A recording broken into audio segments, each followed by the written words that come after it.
안녕하세요. 헤라TV입니다. 공유한 고배당 당첨 내역 인증합니다. 함께 하신 분들 모두 축하드립니다. 그럼 오늘 분석 시작해 보겠습니다. 첫 번째 경기 아르헨티나 대 오스트리아 분석 시작해 보겠습니다. 아르헨티나는 4-3-3 포메이션을 기반으로 높은 점유율과 정교한 패스 플레이를 구사하는 팀이다. 중원에서의 템포 조절 능력이 뛰어나며 짧고 빠른 패스 교환을 통해 상대 수비를 흔드는 공격 전개가 강점이다. 특히 공격진과 미드필더진이 유기적으로 움직이며 공간을 창출하는 능력이 뛰어나고 박스 근처에서의 세밀한 연계 플레이와 침투 타이밍이 매우 우수하다. 볼 점유를 통해 경기 흐름을 장악하는 능력 또한 세계 최고 수준이다. 다만 공격 전개가 특정 핵심 자원에게 집중되는 경향이 있으며 상대의 강한 전방 압박의 빌드업이 흔들릴 경우 공격 패턴이 단순해지는 모습도 간혹 나타난다. 오스트리아는 4-2-3-1 포메이션을 기반으로 강한 압박과 피지컬을 활용한 축구를 펼치는 팀이다. 수비 시에는 조직적인 블록을 형성하며 상대 패스 길목을 차단하고 공을 탈취한 뒤 빠르게 공격으로 전환하는 능력이 뛰어나다. 특히 세트피스와 공중볼 경합에서 강점을 보이며 전방 압박을 통해 상대 빌드업을 방해하는 전술 활용도가 높다. 활동량과 압박 강도 역시 상당히 우수한 편이다. 다만 경기 운영의 세밀함과 공격 전개 완성도에서는 최상위권 팀들과 차이가 있으며 경기 후반으로 갈수록 수비 집중력이 흔들리는 경우도 있다.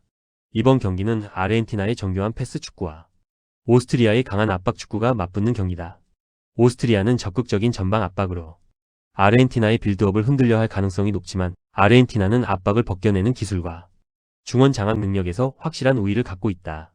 초반에는 오스트리아가 강한 압박으로 맞서며 팽팽한 흐름을 만들 수 있지만 시간이 흐를수록 경기 조율 능력과 공격 완성도에서 차이가 드러날 가능성이 높다. 특히 박스 근처에서의 세밀한 연계와 결정력에서는 아르헨티나가 한 단계 위의 모습을 보여줄 수 있다. 오스트리아 역시 세트피스와 역습을 통해 기회를 노리겠지만 전체적인 전력과 전술 완성도에서는 아르헨티나가 우세한 경기다. 결국 경기 주도권을 꾸준히 가져가며 결정적인 찬스를 만들어낼 가능성이 높은 쪽은 아르헨티나다. 두 번째 경기 프랑스 대 이라크 분석 시작해 보겠습니다. 프랑스는 4-3-3 포메이션을 기반으로 높은 점유율과 빠른 공수 전환을 활용하는 팀이다. 전 포지션에 걸쳐 뛰어난 개인 기량을 갖춘 선수들이 포진해 있으며 중원 장악력과 측면 공격의 파괴력이 세계 최고 수준으로 평가받는다. 특히 빠른 측면 공격수들의 스피드와 침투 능력이 강점이며 미드필더진의 정교한 패스 공급과 공격 가담 능력이 더해질 때 공격의 위력이 극대화된다. 또한 강한 전방 압박을 통해 상대 빌드업을 차단하고 경기 주도권을 가져오는 능력도 뛰어나다. 다만 공격적으로 라인을 끌어올리는 만큼 간혹 역습 상황에서 뒷공간이 노출될 수 있으며 밀집 수비를 상대로는 초반 득점이 나오지 않을 경우 답답한 흐름이 이어지기도 한다. 이라크는 4-2-3-1 포메이션을 기반으로 수비 조직력과 역습에 중점을 두는 팀이다. 수비 시에는 라인을 깊게 내리고 공간을 최소화하며 상대 공격을 차단하는 운영을 펼친다. 공을 탈취한 이후에는 측면 자원들의 스피드와 전방 공격수의 움직임을 활용해 빠르게 역습을 전개하는 것이 주요 공격 패턴이다. 세트피스 상황에서도 위협적인 모습을 보여줄 수 있는 팀이다. 다만 강팀을 상대로는 볼 점유율을 내주는 경우가 많고 경기 내내 수비에 집중해야 하는 특성상 후반으로 갈수록 체력 저하와 집중력 문제를 드러내는 경우가 적지 않다. 이번 경기는 프랑스의 막강한 공격력과 이라크의 수비 중심 축구가 맞붙는 경기다. 이라크는 수비 숫자를 늘리며 버티기에 집중할 가능성이 높고 프랑스는 높은 점유율을 바탕으로 경기 내내 주도권을 장악하려 할 것으로 보인다. 초반에는 이라크의 밀집 수비가 어느 정도 효과를 볼 수 있지만 시간이 흐를수록 선수층과 전력 차이가 경기 내용에 반영될 가능성이 크다. 특히 프랑스는 측면 돌파와 중원 장악력, 개인 기량에서 확실한 우위를 갖고 있어 지속적으로 득점 기회를 만들어낼 수 있다. 이라크 역시 역습과 세트피스를 통해 반격을 노리겠지만 전체적인 경기 운영 능력과 공격 완성도에서는 프랑스가 한 단계 위에 있다. 결국 경기 주도권을 꾸준히 유지하며 결정적인 기회를 만들어낼 가능성이 높은 프랑스가 승리에 가까워 보인다. 꼭 필독해주세요. 스포츠는 많은 정보와 노하우가 필요한 분야입니다. 혼자서 수많은 정보를 찾고 그 정보가 맞는지 판단하는 과정도 매우 중요합니다. 특히 배당 흐름과 변동은 경험과 노하우를 통해 정확하게 읽어내는 것이 필요합니다. 가장 중요한 것은 조합이며 어떻게 조합하느냐에 따라 결과와 당첨금이 크게 달라집니다. 손실을 최소화하면서 접근해야 꾸준하고 재미있게 스포츠를 즐기실 수 있습니다. 구독자분들은 아시겠지만 저는 매일 스포츠 분석을 진행하고 있으며 금전 요구하지 않습니다. 궁금한 점을 물어보는 것은 전혀 부끄러운 일이 아니니 혼자 고민하지 마시고 함께 이야기하며 즐겁게 배팅해 보시기 바랍니다. 세 번째 경기 노르웨이 대 세네갈 분석 시작해 보겠습니다. 노르웨이는 4-3-3 포메이션을 기반으로 강한 피지컬과 직선적인 공격 전개를 활용하는 팀이다. 최전방 공격수를 중심으로 한 포스트 플레이와 측면, 크로스를 적극 활용하며 세트피스 상황에서도 높은 위력을 발휘한다. 특히 공중볼 경합 능력이 뛰어나고 세컨드 볼 확보 이후 빠르게 공격을 이어가는 패턴이 강점이다. 측면 자원들의 활동량도 풍부해 크로스와 침투를 반복하며 상대 수비를 압박하는 능력이 좋다. 다만 수비 라인이 전진했을 때 뒷공간이 노출되는 경우가 있으며 상대의 빠른 역습에 순간적으로 흔들리는 모습도 종종 나타난다. 세컨드 볼 확보 이후 빠르게 공격을 이어가는 패턴이 강점이다. 측면 자원들의 활동량도 풍부해 크로스와 침투를 반복하며 상대 수비를 압박하는 능력이 좋다. 다만 수비 라인이 전진했을 때 뒷공간이 노출되는 경우가 있으며 상대의 빠른 역습에 순간적으로 흔들리는 모습도 종종 나타난다. 공수 전환 과정에서 상대를 압박하는 능력이 우수하다. 세트피스 상황에서도 위협적인 장면을 만들어낼 수 있는 전력을 보유하고 있다.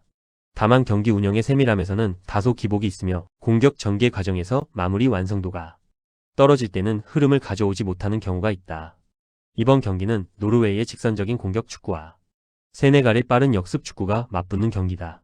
노르웨이는 제공권과 세트피스를 활용해 상대 수비를 공략하려 할 가능성이 높고 세네갈은 강한 압박과 빠른 전환을 통해 맞불을 놓을 것으로 예상된다.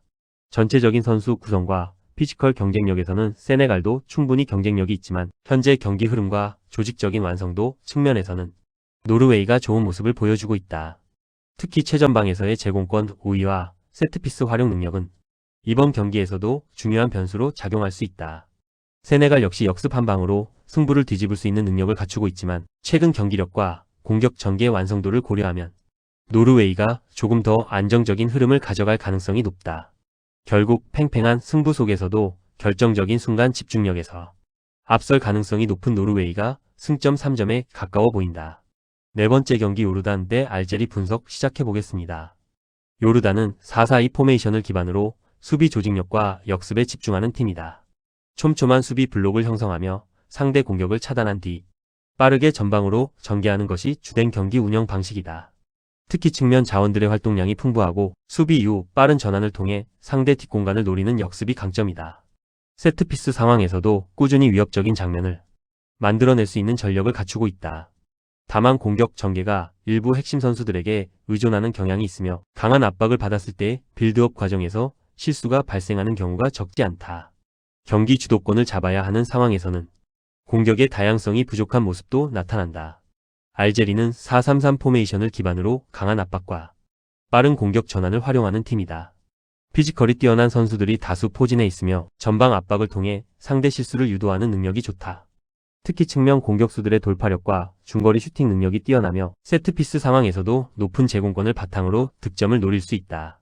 공격 템포를 끌어올렸을 때 상당한 파괴력을 보여주는 팀이다. 다만 경기 운영이 다소 급해지는 경우가 있고 주도권을 잡고도 마무리 단계에서 효율성이 떨어질 때는 답답한 흐름이 이어지기도 한다. 이번 경기는 요르단의 수비 중심 축구와 알제리의 공격적인 운영이 맞붙는 경기다. 요르단은 수비 숫자를 늘리며 실점을 최소화한 뒤 역습 한 방을 노릴 가능성이 높다.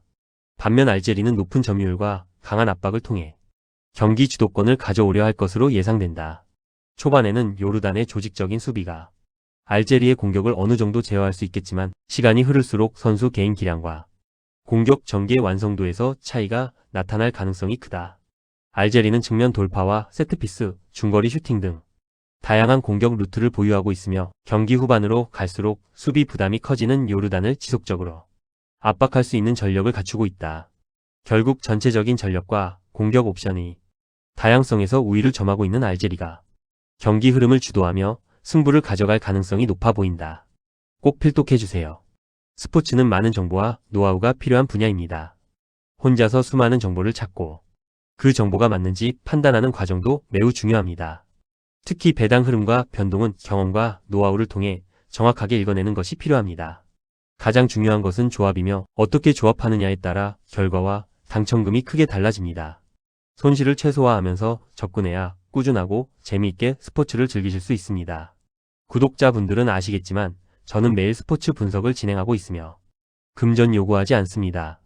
궁금한 점을 물어보는 것은 전혀 부끄러운 일이 아니니 혼자 고민하지 마시고 함께 이야기하며 즐겁게 배팅해 보시기 바랍니다.